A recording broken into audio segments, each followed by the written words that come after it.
జున్న లేకపోతే వీళ్ళు తయారు చేసిందా ఏందో నాకు తెలియదు. జున్ను లవర్స్ అందరు కమెంట్ చేసుకోండి. నా ఫేవరెట్ అయితే కాదు, బట్ తినాలి.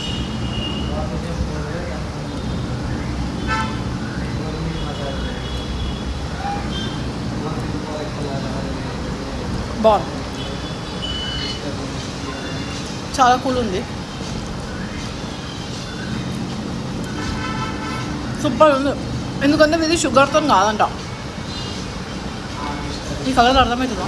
ఇది షుగర్తో కాదు, బెల్లం పౌడర్ వేసేదేమో కదా.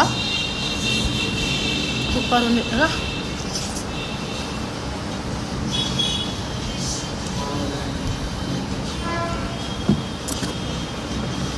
నమ్మలాల్సిన అవసరం లేదు. ఫినిష్. బాగుంది. ఇప్పుడు నేను